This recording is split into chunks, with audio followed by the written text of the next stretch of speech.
Welcome student. Today I am going to start new topic Wheatstone Bridge.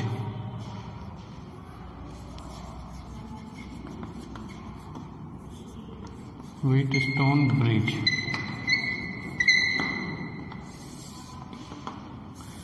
Wheatstone Bridge consists 4 arms.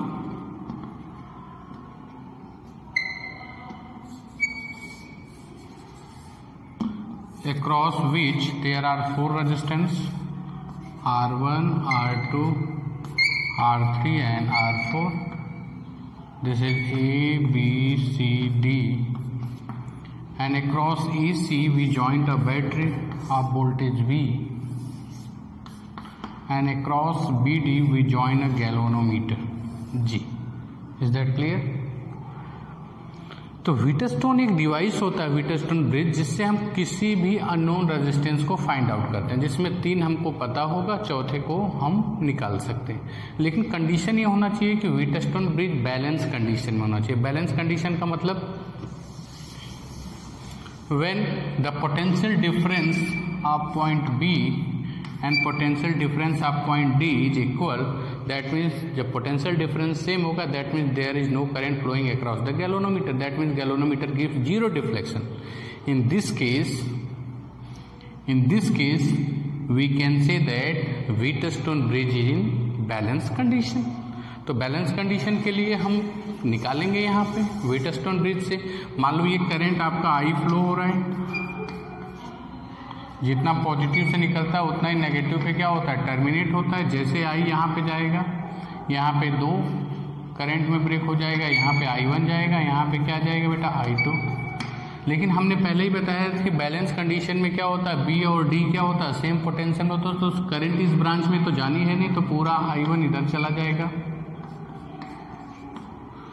और I2 इस branch में current जानी ही नहीं, क्योंकि balance condition में बी और डी क्या होते हैं, सेम पोटेंशियल में, तो गैल्वेनोमीटर कोई डिफ्लेक्शन नहीं देता। That's why all the current is moving towards branch DC। Again I1 और I2 जुड़ के क्या हो जाएंगे, I हो जाएंगे। Is that clear? तो हम बैलेंस कंडीशन को एनालाइज करते हैं कि बैलेंस कंडीशन में व्हीटस्टोन ब्रिज का क्या फार्मूला होता है। Is that clear? तो मैं क्या कर दूंगा, पहले अप्लाई KVL इन ABDA में KVL अप्लाई करेंगे। KVL अप्लाई करने आपको आता है, पहले A से B तक जाएंगे तो रेजिस्टेंस मिलेगा -I1 R1, इसमें कोई करंट ही नहीं है, 0 है, तो कुछ लिखने की ज़रूरत नहीं है। यहाँ से आएंगे फिर D से A की तरफ, तो क्या हो जाएगा +I2 R3 = 0, I2 R3 I1 R1, this is equation number 1। Again apply KVL in BCDB में अप्लाई करोगे तो B से D की तरफ जाएंगे तो -I1 R2।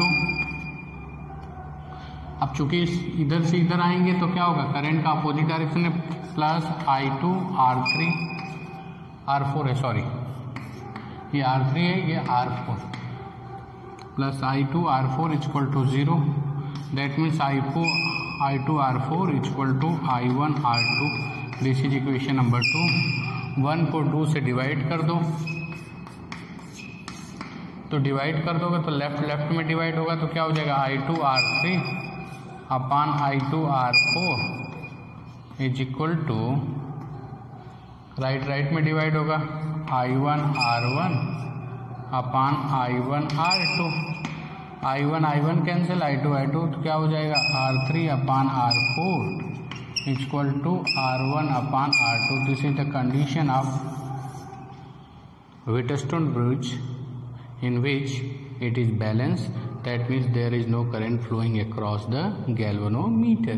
ये 2 मार्क्स में पूछा जाता है और इस पे न्यूमेरिकल्स भी किसी तरह से पूछते हैं। 3 रेजिस्टेंस दे देगा, बैलेंस कंडीशन बता देगा, चौथे से आपको क्या फाइंड आउट करना होता है, आपका चौथा रेजिस्टेंस फाइंड आउट करना होता है। Now we are moving towards next topic, meter bridge.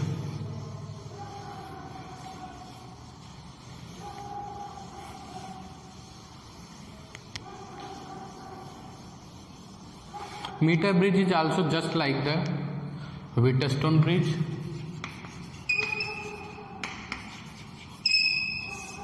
Metre bridge में क्या होता है, आपका एक कॉपर की स्ट्रिप होती है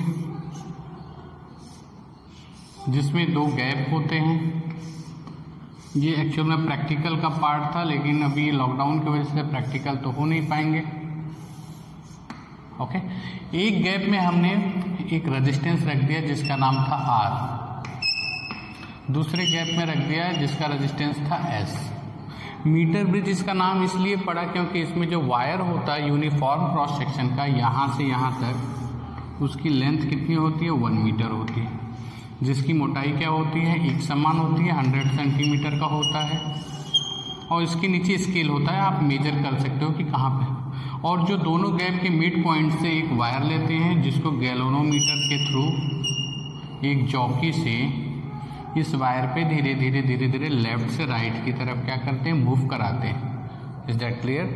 तो ये एकदम जस्ट लाइक व्हीटस्टोन ब्रिज ही है। और इसमें क्या होता है, हम चलते हैं इसके बेसिक्स की तरफ, क्या होता है आपका। और यहाँ पे एक ड्रिवन बैटरी लगा देते हैं।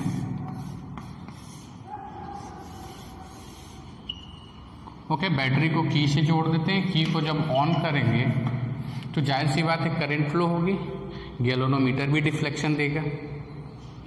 तो हम जानते हैं कि पहले थोड़ा बेसिक्स पे चलते हैं, ये किस तरह से काम करता है।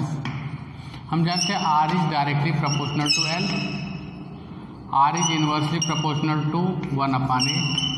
तो R इक्वल टू क्या होता है, रो L/A होता है। Is that clear? तो area of cross section uniform है, तो ये से कोई मतलब ही नहीं। रो ये मटेरियल जिसका बना होगा उससे भी कोई मतलब नहीं। यहाँ से सीधी सी बात है कि अगर R डायरेक्टली, ये दोनों कांस्टेंट मान लो KL, यानी R is directly proportional to क्या होगा, L के बराबर होगा वायर का रेजिस्टेंस। तो अगर मान लो मैं इतनी लेंथ लेता हूं, सपोज दैट, तो इसका रेजिस्टेंस मान लो क्या है, R1 है, L1 ले रहा हूं, तो इसका रेजिस्टेंस जो अगर बचा हुआ लेंथ है L2 होगा, तो इसका रेजिस्टेंस क्या होगा, R2 होगा, जो बचा हुआ होगा लेंथ। क्योंकि आपका यूनिफॉर्म क्रॉस सेक्शन भी है, वायर सेम मटेरियल का है, तो इसका मतलब R is directly proportional to क्या है, L है। Is that clear? तो L जितना ज्यादा होगा उतना इस वायर का रेजिस्टेंस होगा, कितना कम होगा उतना ही कम रेजिस्टेंस होगा। तो यहाँ से जो होता है meter bridge, it is just like a Wheatstone bridge. इसकी हेल्प से हम अननोन रेजिस्टेंस फाइंड आउट कर सकते हैं। एक गैप जो होता है R, इसमें नोन रेजिस्टेंस रखते हैं, दूसरा S होता है, वहां पे क्या होता है, अननोन रेजिस्टेंस रखते हैं। जब इसको ऑन कर देते हैं, ऑन करने के बाद देखते हैं गैल्वेनोमीटर या तो लेफ्ट में देगा या तो राइट में देगा। तो जॉकी के हेल्प से, जॉकी क्या होता है, ऐसे पेन लाइक स्ट्रक्चर होता है, तो इस जॉकी के हेल्प से क्या करते हैं, क्योंकि अगर मान लो इधर रखने पे डिफ्लेक्शन इधर दिया, यहाँ पे रखने पे डिफ्लेक्शन इधर दिया, तो हम इसके बीच में कहीं टटोलेंगे, धीरे धीरे मूव करेंगे। जहाँ पे गैल्वेनोमीटर डिफ्लेक्शन 0 देगा, that means there is no current flowing across the galvanometer, just like the Wheatstone bridge.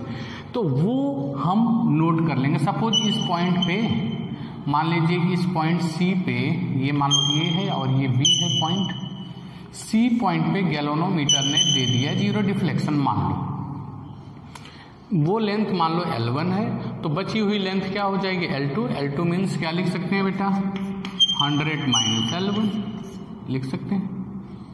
Is that clear? तो हम क्या करेंगे, क्योंकि अब जितना ज्यादा लेंथ उतना ज्यादा रेजिस्टेंस, जितना लेंथ उतना रेजिस्टेंस, तो हम क्या लिख सकते हैं, देखो बैलेंस कंडीशन में जैसे उसमें बोलते थे R1/R2 इक्वल टू R3/R4, तो मैं क्या लिख सकता हूं, देखो बेटा, R/S इक्वल टू,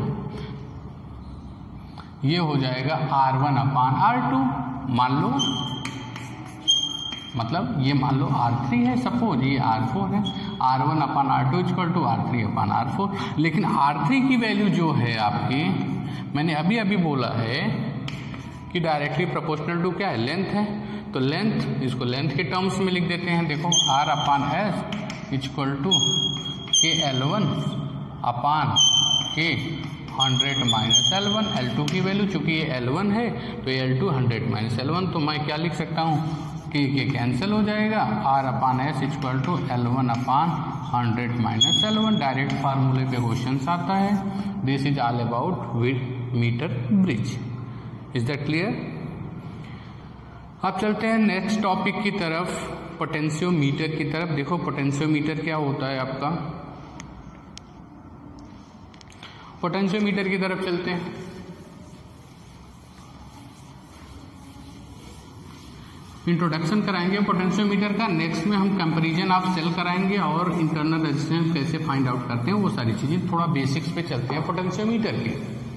तो पोटेंशियोमीटर का बेसिक्स क्या होता है, पहले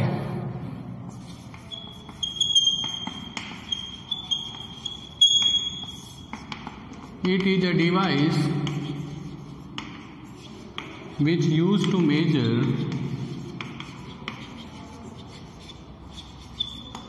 potential difference.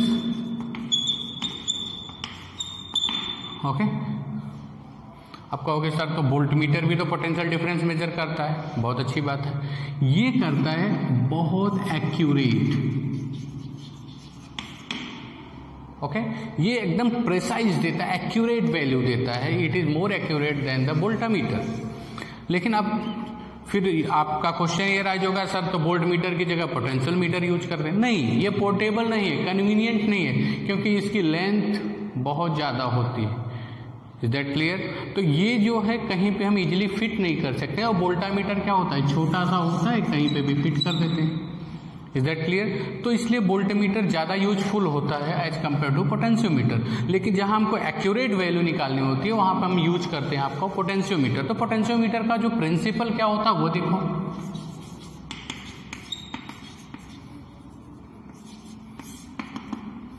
इसमें क्या होता है आपका, वायर होता है फ्यू मीटर लॉन्ग। चूंकि मीटर ब्रिज में 1 मीटर होता है, यहाँ पे 2 मीटर, 4 मीटर, 6 मीटर, 8 मीटर, कितना भी होगा। और मान लो एक बैटरी है, की है, इसके थ्रू मैंने few meter wire, long wire मैंने जोड़ दिया ए और बी के बीच में। Is that clear? इसकी ओवरऑल लेंथ कितनी है, एल है। Is that clear? तो पोटेंशियल ग्रेडियंट कितना होगा, ये बड़ा इंपॉर्टेंट टर्म है। पोटेंशियल ग्रेडियंट का मतलब, अगर मुझे कोई बोले कि भाई देखो यूनिफॉर्म क्रॉस सेक्शन का वायर है, एल लेंथ का है, तो यहां से मान लो ए और बी के बीच में कोई पॉइंट सी है जिसकी डिस्टेंस ए से कितना है, एक्स है। Is that clear? यहां पे थोड़ा उल्टा बना दिया मैंने, ठीक है ना। तो ए पे मान लो पोटेंशियल 0 यहां पे काउंट करेंगे, यहां पे जाते जाते जाते क्या हो जाएगा, वी हो जाएगा। इस एंड पे पोटेंशियल क्या होगा, 0। जैसे जैसे बढ़ते जाओगे बढ़ते जाओगे बढ़ते जाओगे बढ़ते जाओगे, यहाँ तो पोटेंशियल क्या हो जाएगा, V। तो मेरी बात ध्यान से सुनना कि अगर A और B के बीच में टोटल पोटेंशियल कितना होगा, V, जितना ये बैटरी दे सकता है। Is that clear? तो अगर मान लीजिए कोई पॉइंट C है जहाँ पे हमको पोटेंशियल निकालना है, C A से X डिस्टेंस पे है, तो हम क्या निकाल सकते हैं, देखो VC equal to C point तक का पोटेंशियल क्या हो जाएगा, टोटल पोटेंशियल अपॉन लेंथ। भाई एल लेंथ का है तो टोटल पोटेंशियल कितना ड्रॉप हो रहा है, V। अगर एल लेंथ है तो पोटेंशियल कितना ड्रॉप हो रहा है बेटा, V। तो 1 यूनिट लेंथ होगा तो कितना होगा, V अपॉन एल। अगर x लेंथ होगा तो क्या हो जाएगा, V upon L into x. यानी हम क्या लिख सकते हैं, V x equal to V upon L into x. यानी potential drop at any 2 point between the wire, ये इसके बीच में potential drop is directly proportional to the x. क्योंकि वायर में जितना पोटेंशियल टोटल ड्रॉप होगा वो कांस्टेंट होगा, लेंथ भी कांस्टेंट होगी। दैट मीन्स हम यहां से इसको बोलते हैं Vx equal to phi into x. Phi is known as potential gradient, इसको हम बोलते हैं पोटेंशियल ग्रेडियंट। तो जितनी ज्यादा लेंथ होगा उतना हो जाएगा पोटेंशियल डिफरेंस, जहां पे नल पॉइंट मिलेगा। वो आगे के हम प्रोसीजर बताएंगे। इस तरह से हमको पोटेंशियल ड्रॉप हम निकाल सकते हैं। Is that clear? तो हम करते क्या है इसके लिए, देखो अब थोड़ा सा हम ये प्रिंसिपल से दूर हट के चलते हैं। जो आपके बुक वाला फिगर,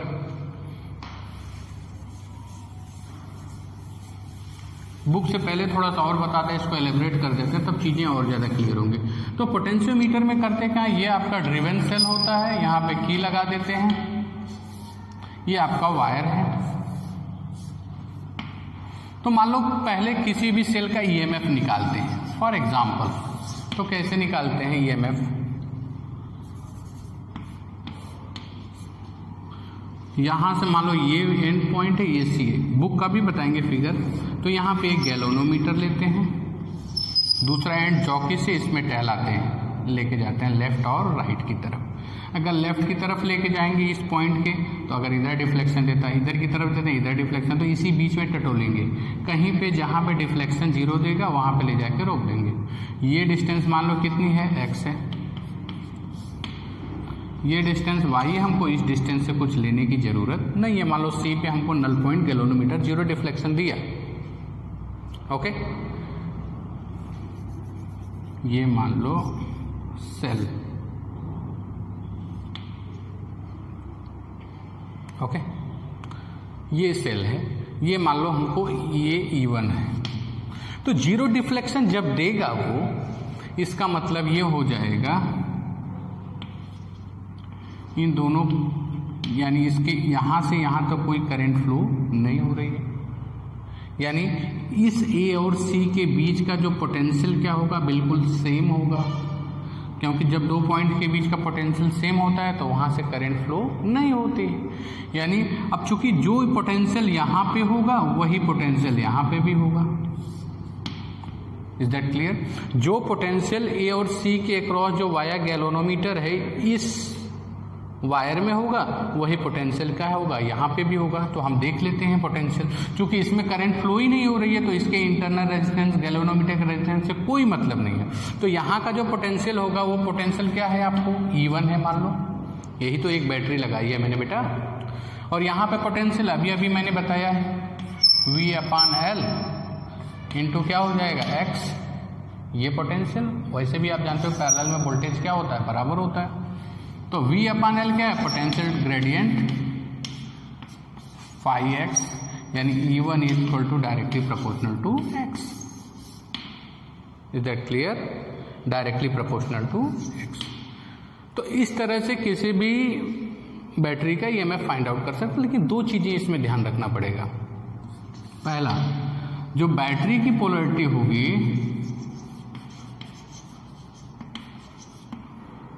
और जो सेल की पोलैरिटी होगी इन सेम डायरेक्शन, अपोजिट नहीं होना चाहिए। देखो ये पॉजिटिव का डायरेक्शन इधर है, पॉजिटिव। अब देखो ये पॉजिटिव का, इसका भी डायरेक्शन क्या है, इधर है। दूसरा, ये जो जिसका हमको EMF निकालना है, सपोज दैट इस सेल का, is that clear? It is not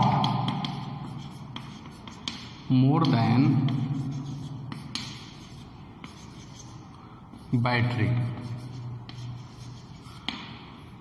जो सेल होगा वो बैटरी से ज्यादा नहीं होना चाहिए। ये सेल का जिसका EMF निकालना है, सेल इज, क्यों? मान लो ये 10 वोल्ट की बैटरी है, सपोज दैट। मान लो इस वायर का जो पोटेंशियल है, पूरे वायर का पोटेंशियल 10 वोल्ट है। आपने यहाँ 12 वोल्ट की बैटरी को कम EMF फाइंड आउट करने के लिए निकाल दिया। तो जब भाई ये 10 वोल्ट का ये, तो ये घूमता चला जाएगा, नल पॉइंट देगा ही नहीं। Is that clear? These two is keep in mind, it is very important. यानी इस तरह से हम EMF किसी भी सेल का फाइंड आउट करते हैं। और बुक में आपको इस तरह का फिगर मिलेगा, इस तरह का फिगर मिलेगा। ये आपका सेल होगा, ये बैटरी होगी, रेजिस्टेंस बॉक्स भी लगा देगा, लगा दो रेजिस्टेंस बॉक्स करंट को कंट्रोल करने के लिए। तो यहाँ पे ये पॉइंट एंड ए होता है, ये पॉइंट सी होता है। इसको वायर चूँकि फ्यू मीटर होता है तो इसको बार बार घुमाते हैं। Is that clear? जिस सेल का EMF हमको निकालना होता है उसको ऐसे रखते हैं, उसकी पोलैरिटी इसके जस्ट, और इसको गैल्वेनोमीटर से ले जाके वाया जहाँ नल पॉइंट देता है वहाँ लगा देते हैं। Is that clear? तो ये दे देता है E1 is directly proportional to L1। L1 मतलब जितना यहाँ से यहाँ तक की लेंथ होगी जहाँ पे वो नल पॉइंट देगा। Is that clear? तो नेक्स्ट पीरियड में हम शुरू करेंगे comparison of two cells and find the internal resistance of the cell with the help of potentiometer. Okay, thank you.